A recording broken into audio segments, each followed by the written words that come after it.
Welcome to Man Up. I should have put part 1 or something because this is going to be a series, Lord willing, if I live long enough. That this will be a series where we could be uplifted as men. So, good evening, fellas. Good evening, fellas, man. And I want uh, like and share. I want all men to be involved from all men. The biggest attack in the world is on the man because of what God had in his heart of us when he thought of us. Man, so I would like all men to be able to tune into this. It don't matter if you what kind of man you are, because the world has pressed down so hard on the man that whether you're a man in the world, a man in the church, a man on the pulpit, a prophet or whatever, the world is pushed down so hard on the man that we all in a low place. God had it in his heart to exalt man and make man the head. So everything in the devil's plan is to destroy the man. Everything in the devil's plan is to make the man who God esteemed to be made in his image less than nothing. He don't want us to ever feel like more than nothing. So man, we're at a place that where we could all afford to come out of the mirror clay together.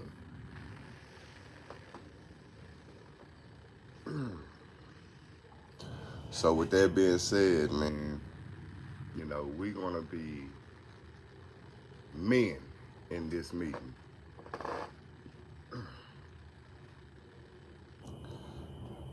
The world. But first off, let me say this. In 1 Corinthians 11:7, it tells us that, man ought to not have his head covered when he prays. But it gives us an interesting insight, as it says, as much as he is the image and the glory of God. Man was created to be the image and glory of God. But if you go to Galatians 6:3, it says that if a man think him to be something, how you doing, Gary, man? Good to see you. When he is nothing, he deceiveth his own self. So a man is designed to be the image and the glory of God, right?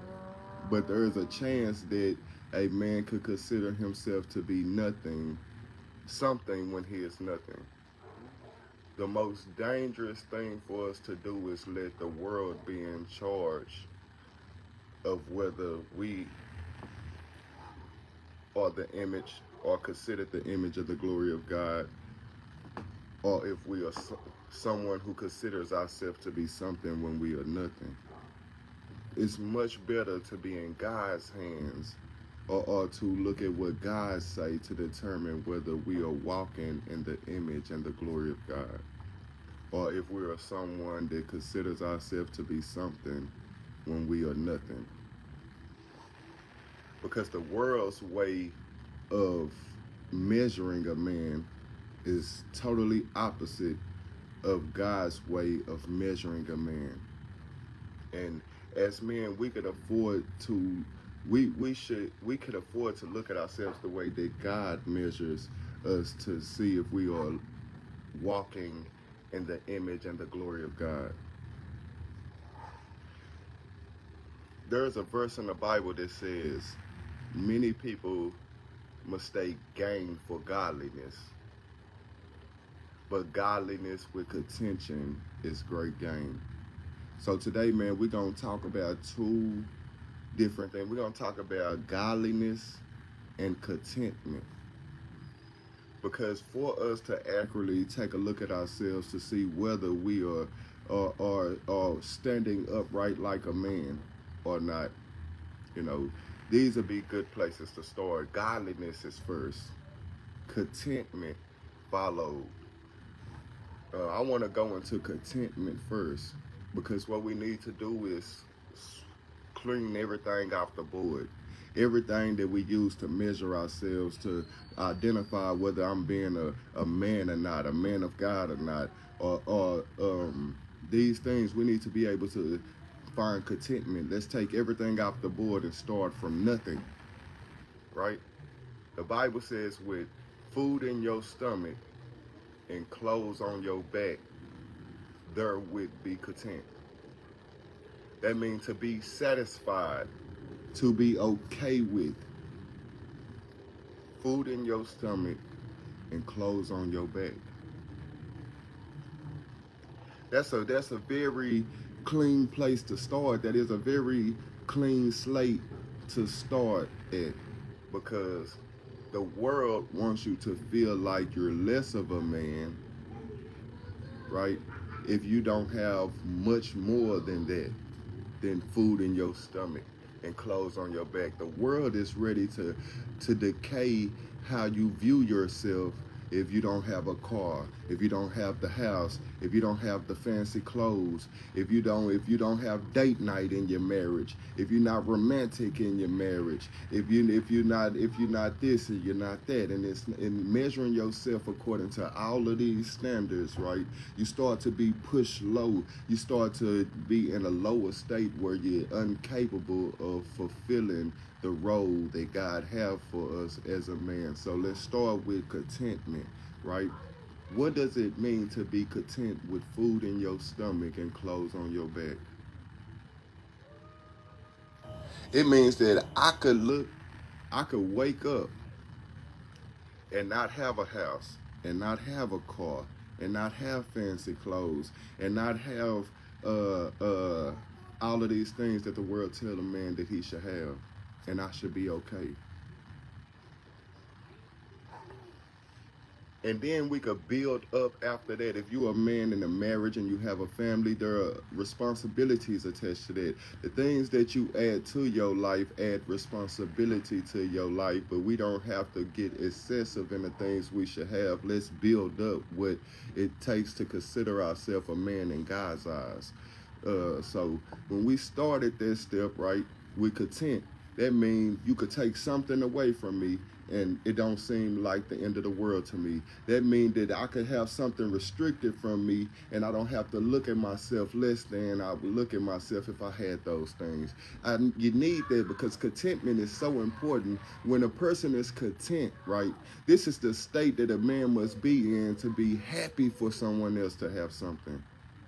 Because when you're uncontent, you're miserable every time you see someone else having something. God needs us to be in a place to where we not only care about ourselves, but we care about the things of others. The Bible says, think not on the things only of yourself, but also on the things of others. Contentment is a way that I could be satisfied in my life and I could want good for the next person beside me.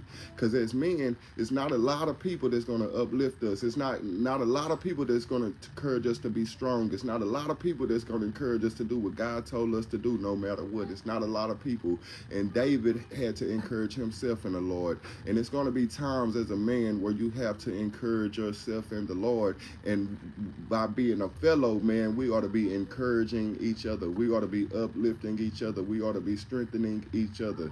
And we need to be in a position to be okay or happy to see someone else happy. We got to be in a place to be content and okay, to be satisfied, to see someone else have something and to wish well for someone or want them to have something. This is a position that a man, that God wants to see a man in, because God, he made man in his image. Man is his glory. And so when we are in his image, we have to conduct and operate the way he conducts and he operates. So God is someone with almighty power, but he pulls out of his almighty power to serve all living things. He don't only want good for me, he want good for you. He don't only want good for us, he want good for the birds and the bees, and he want good for the land, he want good for the animals, he want good for everything, and he put man in charge of these things to see it through. So contentment is a place for us to start. man, I could. It's so much pressure put on the man. But God didn't want it to be this way. He wanted us to build from a place to where we could be men and don't have to have all the things that the world say we could have. And contentment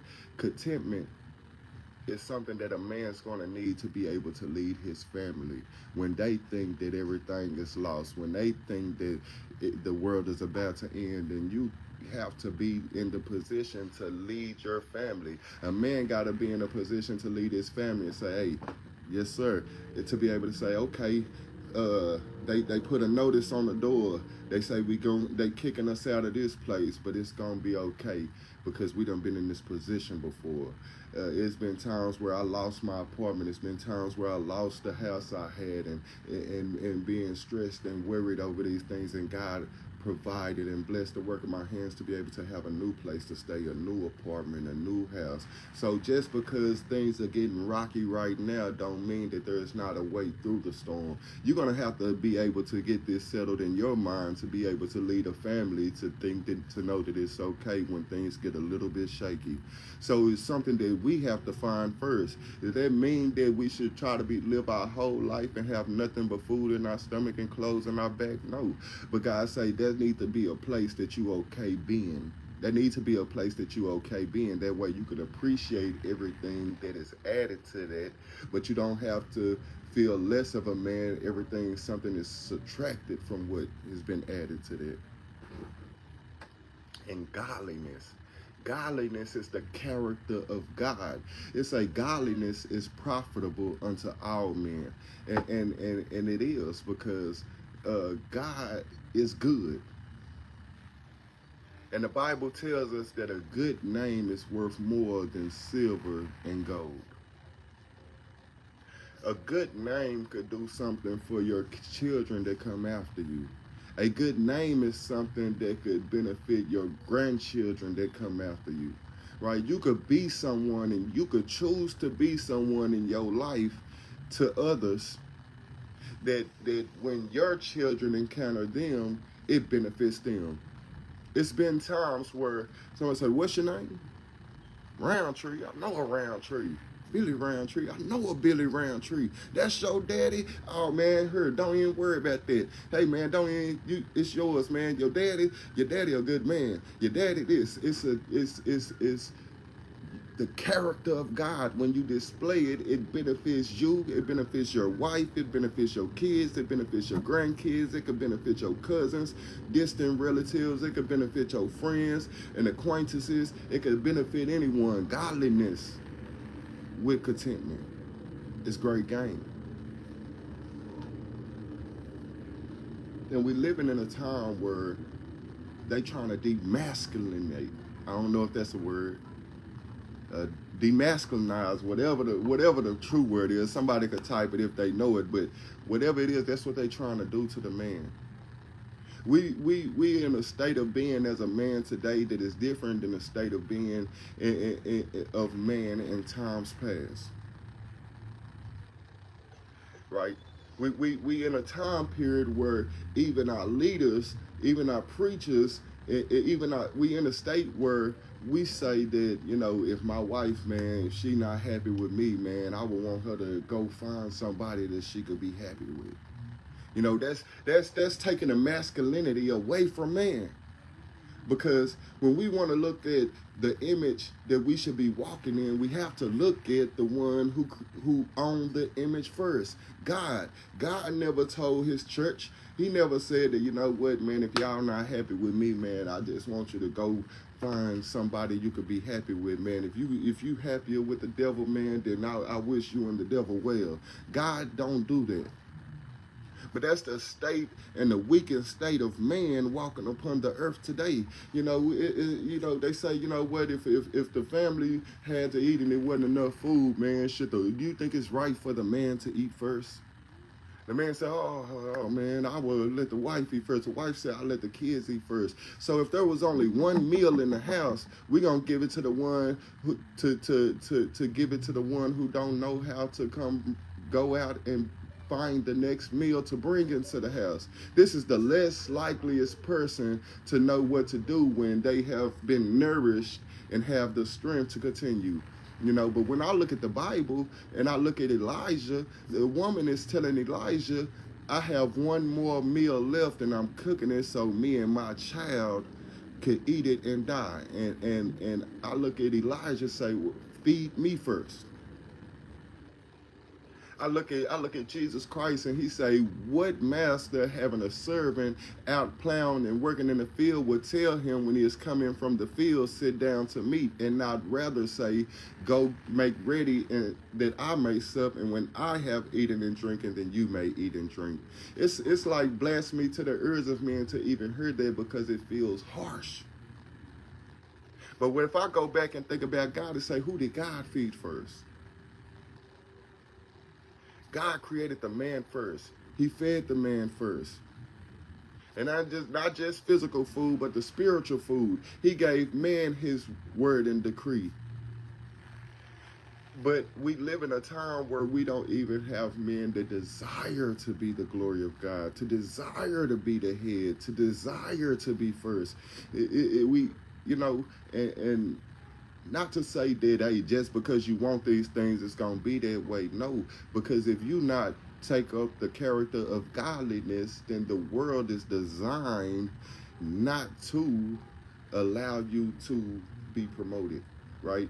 Because if you're not going to walk in godliness and you want that headship, you want that glory that God had created us to be in, then you taking it upon yourself to exalt yourself, and whoever exalt himself will be humbled, but whoever humbles himself will be exalted. So to desire these things without picking up the character of godliness, you're fighting against your own will, right? So we need to be able to speak and to talk and learn how to get into the position to be a headship to the world, to lead our families, to be able to be that role that God desires us to be in the neighborhood. But we have to build up what we measure ourselves to see where we stand according to God's standard. We have to measure ourselves to God's word.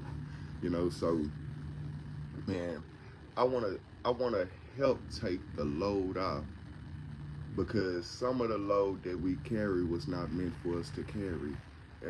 But there is some things that we are meant to carry. So if we start this slate afresh, right?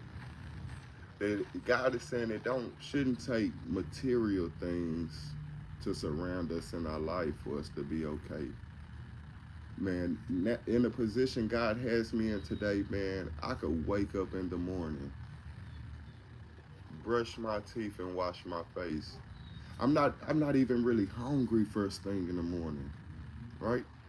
So from the time I wake up, everything is okay. I've woken up. I'm present in a new day. I can walk outside and that's free. I can hear the birds chirping and that's free. I can see the squirrels running and that's free. I could breathe and that's free. And from the time I wake up to the time I walk outside and see the birds and the squirrels and feel the wind and able to breathe, everything is okay. So who would try to bewitch us to feel like everything is not okay? You know, I go on about my days. Somewhere throughout the day I get hungry, I eat, right? And then I could go about my day and I could shake people's hands and I could talk to people, and that's free, right? I got responsibilities I might have to carry out throughout the day, and then I could come home and kick my feet up and rest, right? And that's free.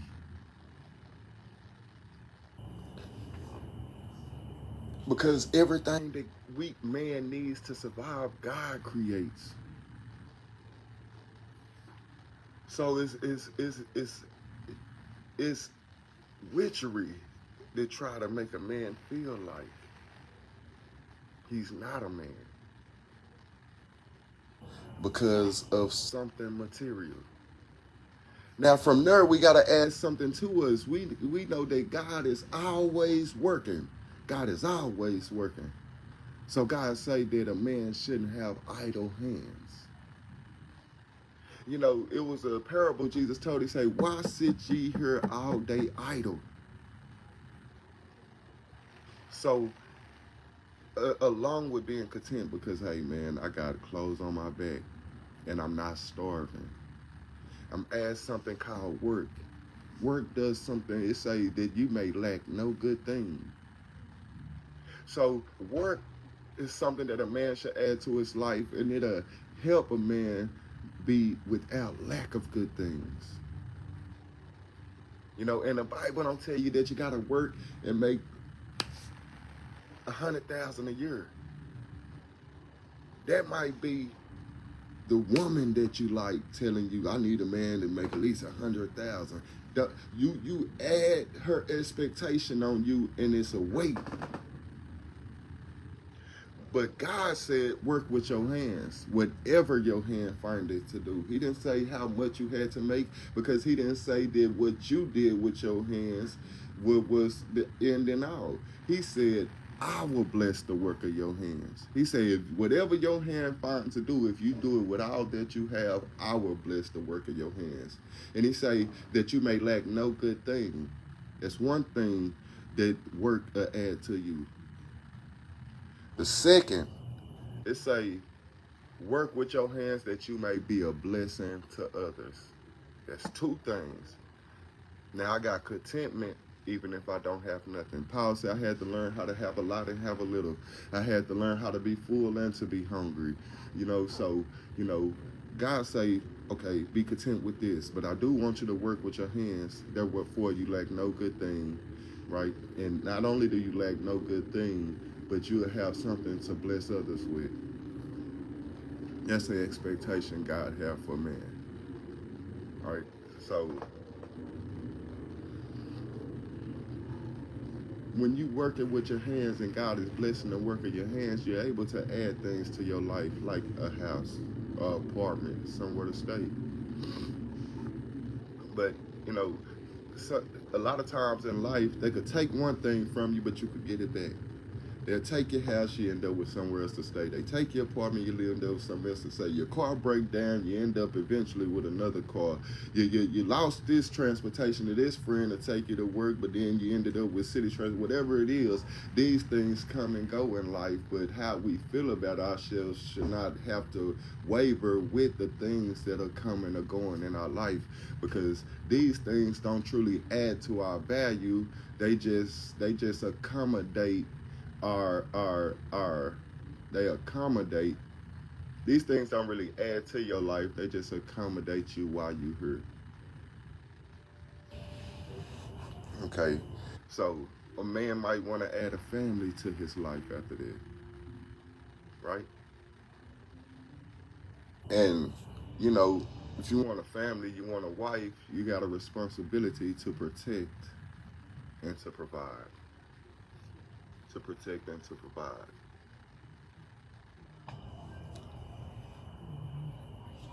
In a spiritual sense, protect means to be connected with God. You got to get to know God. You got to get to know what God says to expect, what he says to want, what he says to desire, what he says to avoid, what he says is no good, what he says is truly something, what he says is not, right? He say, he say that man seek things that are not. Meaning, yeah, we see these things exist, but they are nothing to God. You got to be connected with God, because to protect your family is not to have a gun in the house. To protect your family is not to be a good fighter. To protect your family don't mean to be violent, because God say to be harmless as a dove, right? So protection is you being connected to God to be able to see the devil trying to take your family out of position. Provide. Provide is to present the standard of God and uphold the standard of God that your family may choose life.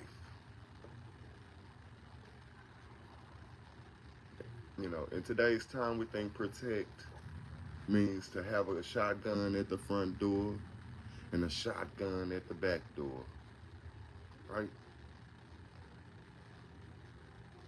But you could physically protect your family and lead them to hell. You could physically protect your family and not keep them from destroying themselves in the sight of God, who is able to make them live forever. We think provide means that I pay for everything and my wife could keep all of her money in her pocket. Got nothing to do with providing. Because if providing was paying for everything so that she could keep all of her money in her pocket, then Adam couldn't do it. The same thing God expects of man today is the same thing God expected of man in the days of Adam, where money was not a factor. God gave Adam instructions,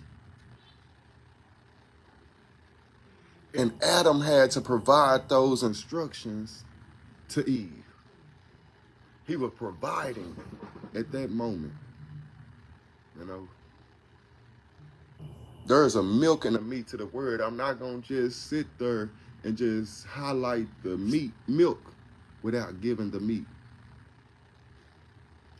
See, the milk is dealing with the things that you can see. So we think provide is, you know, I'm pay the rent, I pay the light bill, I pay the TV, I pay the cable bill, I pay the car note, I pay this, I pay that. And my wife work, but she just keep all the money in her pocket and, you know, shop when she want to shop. No, that's not God's plan. That's man's plan. God's plan is spiritual. So protection is to keep Satan out of your family. And providing is providing the standard and the will and the ways of God, because godliness is profitable to all that exercise therein. So if you want to add a family to your life, right, you got a responsibility to protect them from Satan. We do more protecting carnally than protecting spiritually.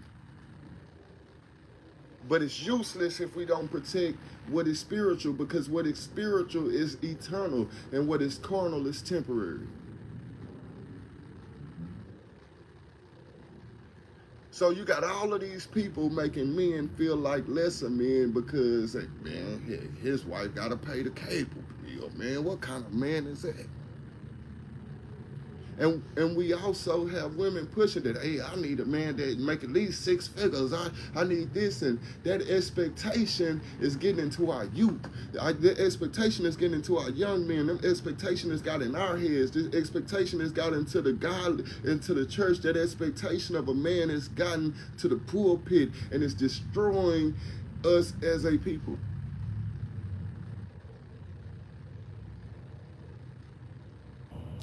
And you're going to be persecuted for God's name's sake. You're going to be persecuted anytime that you try to do the things that please God. Anytime that you try to do these things, you're going to be persecuted on every side. Yet God still expects you to pull through.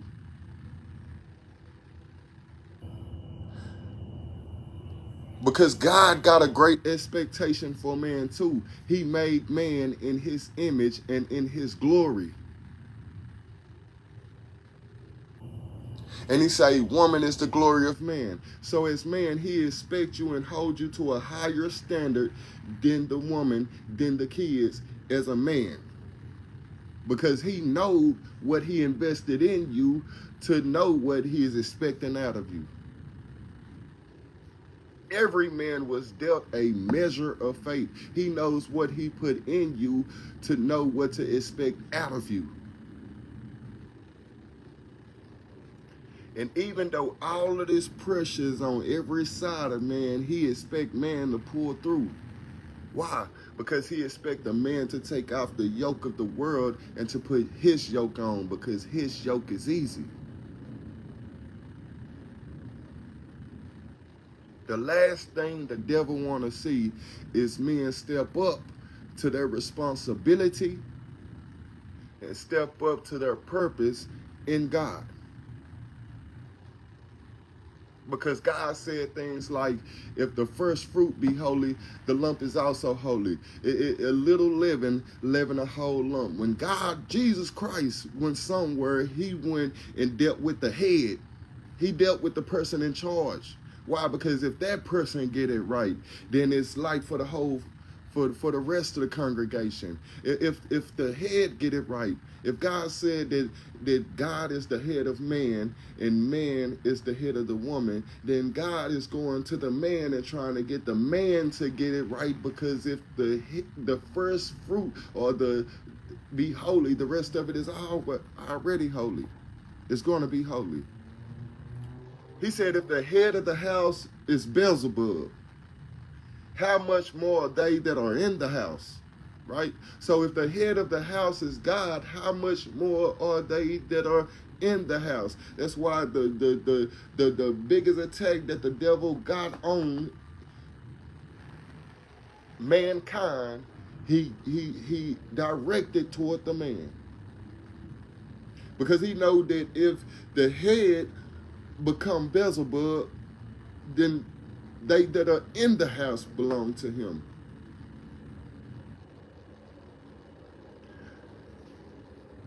So it's man's responsibility to discipline their children. A lot of times in today's time, it's hard for a man to get in the role of the disciplinary. God said, if you spare your rod, then you hate your son. So a lot of men encounter difficulties when it comes to discipline, because when they go to discipline, it's like, don't you think you too hard? You just handle them too rough. And they're being pushed back against when they try to step up to their position in Christ. Right? You could get persecution from the wife or from the baby's mother, and you get the pushback, but with no matter about the pushback or not, you got to stand up and assume this position. The Bible said that you will be persecuted for his name's sake. You will be persecuted for the things that he wants you to do if you try to fulfill them, but he still expects you to fulfill them.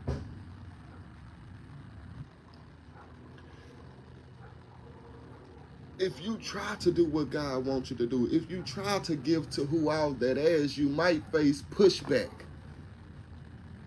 Parents telling you, you ain't gonna have nothing. Spouses telling you, you're giving away all our stuff, we ain't gonna have nothing. You gotta be able to say, no, this is what God wants from me as a man. And to help others, and I'm going to help those in need. It don't matter how they feel. He said you're going to be persecuted for his name's sake. He say, my people are called by my name. He put his name on you. He expects you to take care of your obligations and your duties and your responsibilities, no matter if your mother don't like it, no matter if your father don't like it. He say, if you love your mother and your father more than me, you are not worthy of me. It don't matter if your wife don't like it, your kids don't like it, your childhood friends don't like it. It don't matter if your peers don't like it. It don't matter if your co-workers don't like it. You got to make it up in your mind, because you are the stronger vessel. You are the vessel that who God made strong enough to set his mind and to carry out what is on his mind. God made you strong enough to do that. He expects you to do it.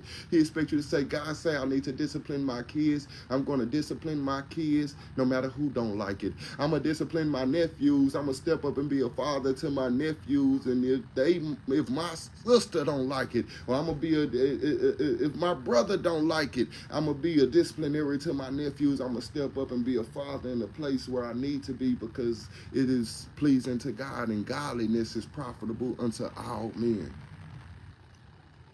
We got too much of what the world expects of us weighing us down on our shoulders, and not enough of what God expects for us.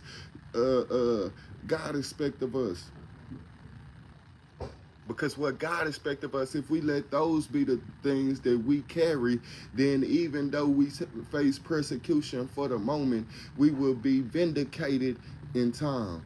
Why? Because the things that God asks for us to do is going to produce a fruit. And the fruit that it's going to produce is leading to righteousness and holiness. And this benefits the world, that they might not be okay with you while you doing it. They might not be agreeable with you while you are the disciplinary to the kids. But when the child grows up an honorable man, an honorable woman in the sight of God, everybody is going to give praise to that the one who raised them. You can encounter somebody and say, man, your mother and daddy must have been amazing. It don't mean that they was amazing.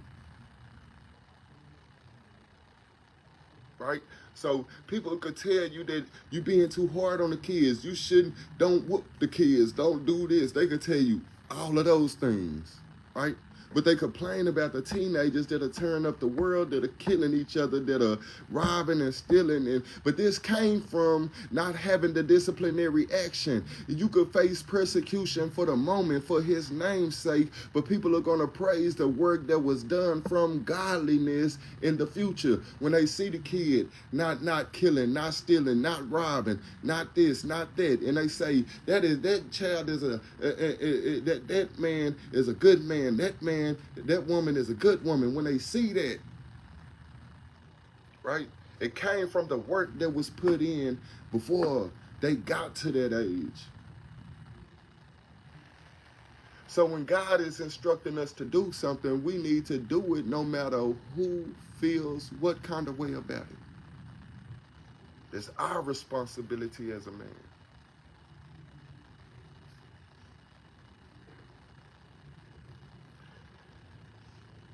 And by being the stronger vessel, it's up to us as men to uphold that standard, no matter which way the wind blows, no matter which way the storm comes, no matter what kind of fire we have to pass through. We have to make up our mind to be who God say we should be, and carry it out no matter what. How you doing, sister?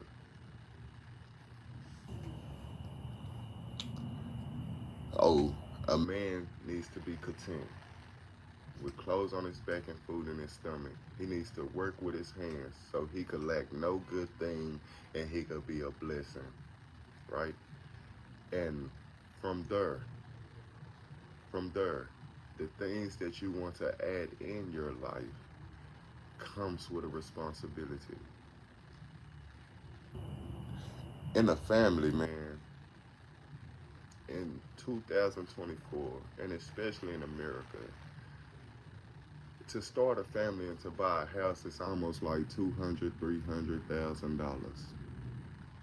You know, every man not going to be able to do all the get that house.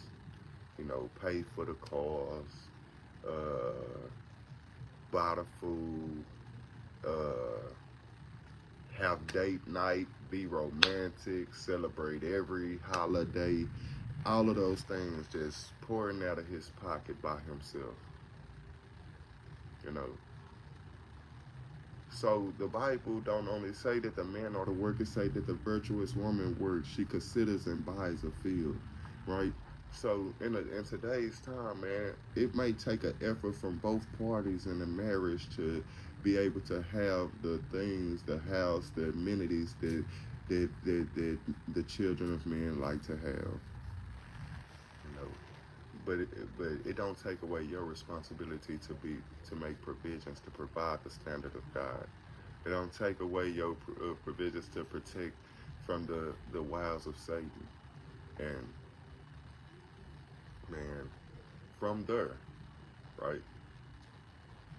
From there, we have also a responsibility to the world around us.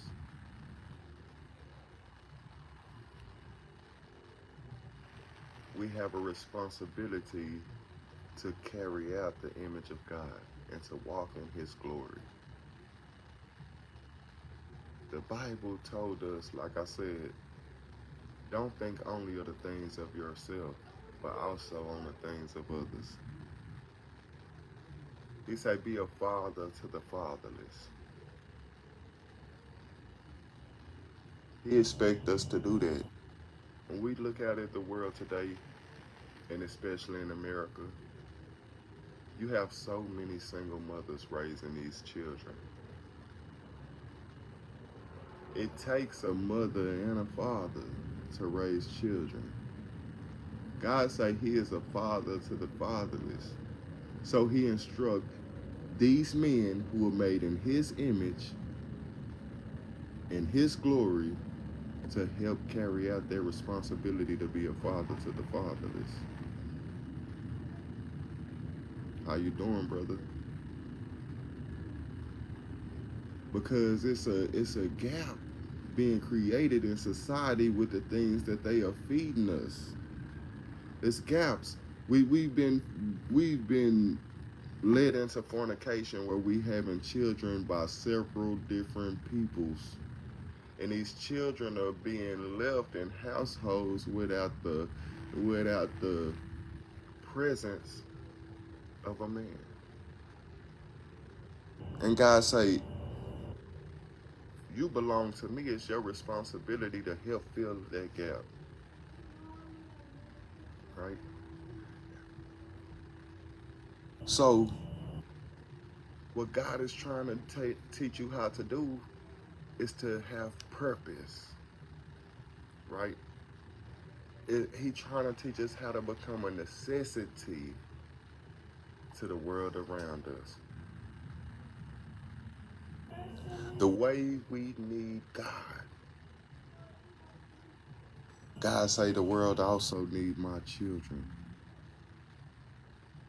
He trying to show us how to be a necessity to the world. He trying to show us how to be something that the world needs, rather than to feed into the image of what everybody want us to be. Because the world is not asking you to be the man that God is asking you to be. And it don't require all the physical things in order to be it. Because Jesus Christ was a poor man. Jesus Christ was a homeless man. Yet he was a father, a mighty good father to us. He was a poor man, but he never lacked the ability to provide for us. He was a father. He never took hope out of the equation, yet he never ceased the opportunity to correct us and reprove us and give us instructions in righteousness. Since man is made in the image and glory of God, when we want to look at what does it take to effectively be a man in God's eyes, we need to look at Christ. When God put on the flesh of a man to show a man what it took to be pleasing in the sight of God. And it didn't take the material things for him to be able to do that.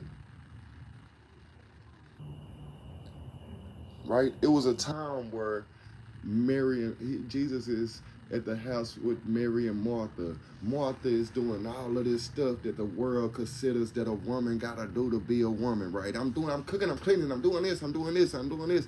Mary is just sitting here listening to you. Tell her to get up and do some of this stuff. Jesus say, Martha, Martha, people weary themselves with many things, but only few things are necessary. As a man, you need to be able to separate what is necessary from the things that people weary themselves with, because it lightens the load that is on you. It lightens the load and it gives you a clear way, and it's achievable. He gives you something achievable, because the world puts so much stuff on you that is unachievable. Therefore, no matter how hard you work at it, no matter how hard you try at it, you'll never be able to see yourself as a man. No matter how much you put into it, no matter how much effort, you will never be able to see yourself as a man, because the world is putting an unachievable standard in front of you. And we need to shed off the unachievable standard and to put on God's standard, because it's lighter and it's achievable. He put it in man to be able to please him. We got to go back to the basics and find out what exactly does it take, right? What exactly does it take for me to say that I stand upright like a man, right? And it's not exactly what the world wants, but I'm telling you that God wants you to fulfill a purpose.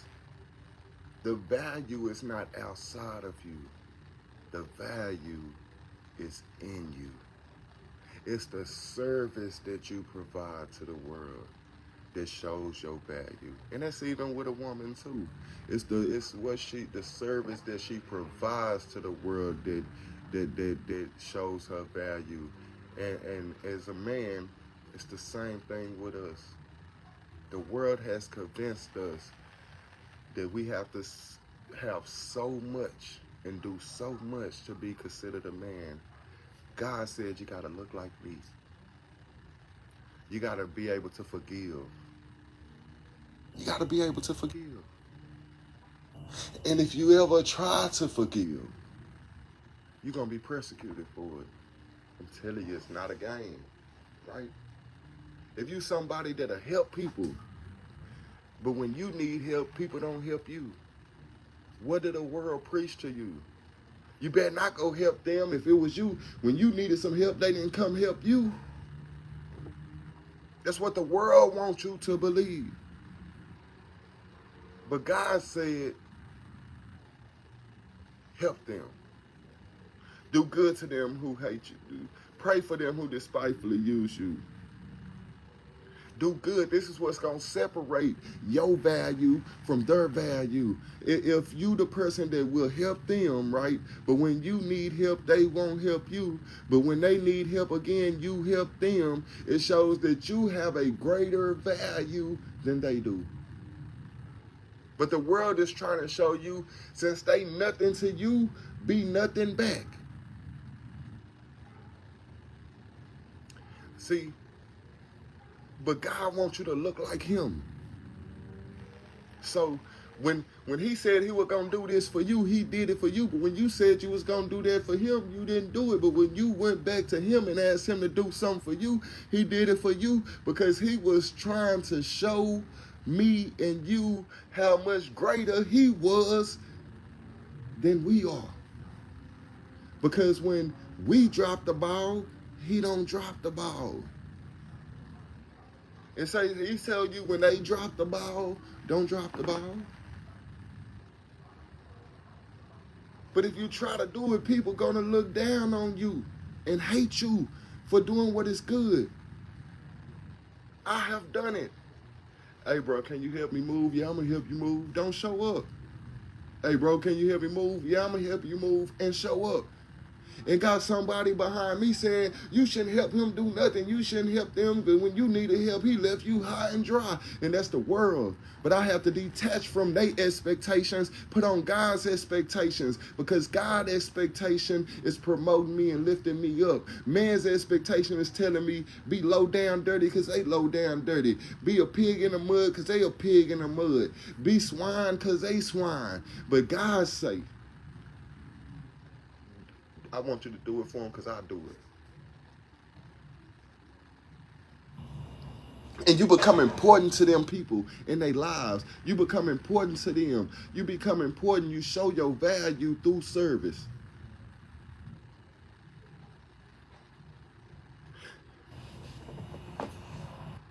He said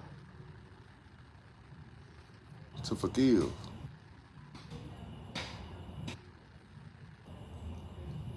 But if you try to forgive people, people tell you, you can forgive them, but don't forget. God say, when I forgive you, I don't remember your sins no more. Say, no, you shouldn't forget that, because they want you to keep repaying when vengeance is mine, said the Lord. He said, don't avenge yourselves. But they don't want you to ever forget, because they want you to look for the opportunity to get your lick back. But God said, I need you to forgive them, wipe your slate clean, because they become guilty because of your long suffering. We became guilty because of his long suffering. Because he was reaching out to us and we was like, nah, I don't want to go. And he was reaching out to us and say, nah, I don't want to go. And he was reaching out to us and say, nah, I don't want to go. And now we guilty because he say, hey, you seen how many times I reached out to you. You accountable for not taking my hand. As a man, God wants you to be his presence. He wants you to be his representation on the earth. He wants you to extend your hand to a person, and they slap your hand down, and then he wants you to extend your hand to a person, and they slap your hand down. He wants you to extend your hand to a person. He said, how many times should you forgive a man? 7 times? He say, no, 7 times 77. He say, no, but you're not representing you, you represent me. I need you to show the world that I forgive you over and over and over and over. So I need you to be able to do that, man. Man is a stronger vessel. Not that he don't expect that of the woman, but he expects you surely as a man to be able to grasp hold of it. Because God is constantly forgiving us over and over. I can't tell you how many times I tell God, forgive me for that thought and think it again. God, forgive me for that thought and think it again. God, forgive me for that thought and thinking it again. So he's saying, man, people are going to be doing things against you, but I need you to forgive them and extend your hand again. He said, no, don't worry about what they doing to you, because I got something better created for you. I got another world created for you. I got a glorified body created for you. I got a name and a position in eternity waiting for you. I just need you to represent me right now. He's saying, if your enemy hungers, feed him. If he thirsty, give him a drink. By doing so, you heaping hot coals of fire on his head. You bringing them into judgment, because you the way of salvation is in us. The way of salvation in a godly man, it should be in us. So when we extend that hand, it's not just your hand, that's God's hand. That's being extended. That's being extended out. That's being extended out. And you become a representation of what we tell people God is willing to do. We got to represent that. We got to express that. It say that what may be known of God is manifest in them. What we trying to tell people about God, it needs to be manifested in us. They need to be able to see it in us. We are the physical, carnal vision of what is spirit that we represent. So no matter how nobody feel, no matter how your daddy feel, your mama feel, your cousin feel, your peers feel, your co-workers feel, your wife feel, your kids feel, you gotta uphold God's standard. God say forgive. Say, oh, you just too nice. You just too dang friendly.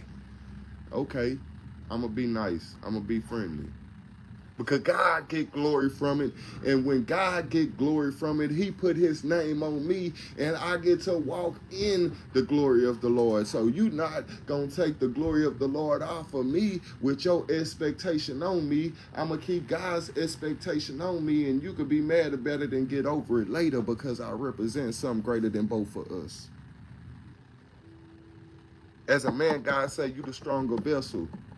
When I judge the world according to righteousness. I'm going to expect more from you when you stand before me on judgment, because I told you you were stronger than that.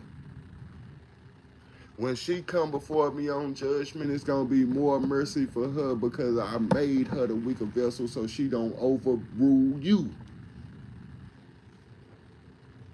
So as a man, we got to learn the ways of God. And man, this is going to be something that, Lord willing, we're going to continue to do, along with the other lessons that God put on my heart to give. Because as a man, we have been pushed so low that we don't know how to feel like a man.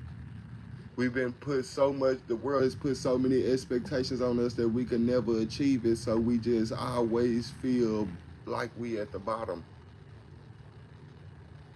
And we don't feel like we could ever get up, because we allowed the world to put its burden on us. We allowed the world to give us their expectations. But what they tell you that it take to be a man ain't what it take to be a man. It's not what it take to be a man.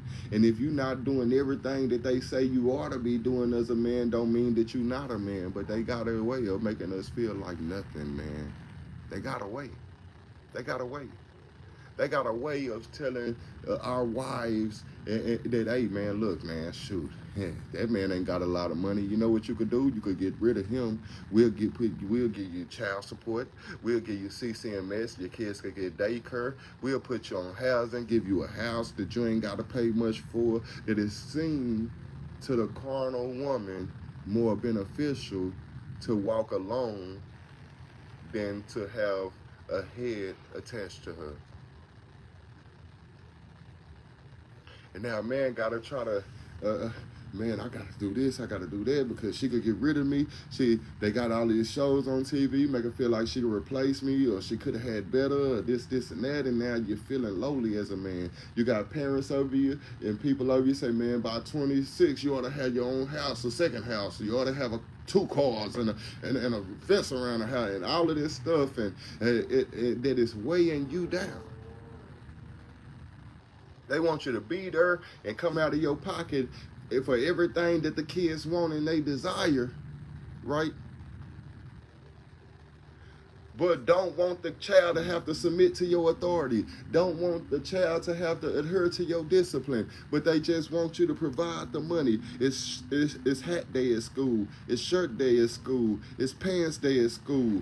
It's dress out day at school. But your child need money and want to go to Six Flags and Hurricane Harbor and SeaWorld and Disneyland, and just this is the only expectation of fatherhood that they put on you, and it's making it to where you can't even function to be able to help others. You can't even function you can't even think about helping others the way your money flying out your pocket, because they saying, I need my hair done, I want my nails fixed, to take the kids this, and the kids shirt day, and it costs $13 to dress out, and this and that, and none of that stuff is what God say it took to raise and bring a family up in God to inherit eternity. But it got us ripping and running and doing more work and overtime and around the clock, trying to do this and trying to do that and trying to do that. And the people that you're trying to put all of these burdens on you that you're trying to please, they still talking about you crazy. Your daddy ain't this, your daddy ain't nothing, your daddy ain't this. And what's up, bro? Your daddy, man, he think he's somebody and talking trash about you, and all the whole world is trying to make it look like and make you feel like nothing, and they gonna get away with it if you don't find something else to measure yourself by. So man, it's something that I want to continue, so it ain't all got to be fed out today, man. So I'm going to leave it at that. And I pray to God that he allowed the right things to come out today, man. And I'll watch the video and we'll try to pick up from there, because we got to get stronger. We need to get stronger. I don't care if it's a feminine man, a gay man, a strong man, a pastor, a preacher. We all need to be tuned into this. We all need to be tuned into it, because we have to get right. We have to get our position right, you know. I'm telling you, because the world wants you to be able to sell your birthright. God had it in his heart for you to be his image. He had it in his heart for you to be his glory. And God don't share his glory with another. Because God wanted man to be one with him. Sharing his glory with man should not have been sharing his glory with another. Sharing glory with man should have been him sharing glory with himself. And the world, especially today, is attacking the man, trying to make him as feminine as possible. And the Bible say the effeminate man can't go to heaven. It's trying to make us as feminine as possible. And God say, hey man, you made in my image and you my glory. What about the man that say, you know what? I don't want to be God's glory. I want to be the glory of another man. Then you sold your birthright. God had a position for you that was up here, and you decided, I don't want to be a man, I want to be a woman, and you sold your birthright that God had for you up here and say, I'm going down there. And you can't be mad at God when he say, well, then you can't come here. If you're not going to be where I wanted you to be, I wanted you here. If you don't want to be here, you said, I don't want to be the glory of God. I want to be the glory. Well, then that's what you're going to get. And it's not in the, it shouldn't be, man. So tune in. You ain't got to like it, but be man enough to hear it out. You ain't got to love it, but be man enough to hear it out. You ain't got to say, I agree with everything today, but let the seed be planted. If you man enough to hear it out, hear it out.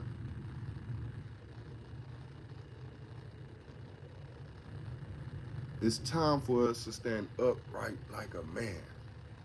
It's time for us to take all of these unachievable burdens that the world put on us and take it off of us, start from scratch, and build up with God's expectation for us so we could be and walk in the strength of men. So I love you guys, and I will talk to you soon.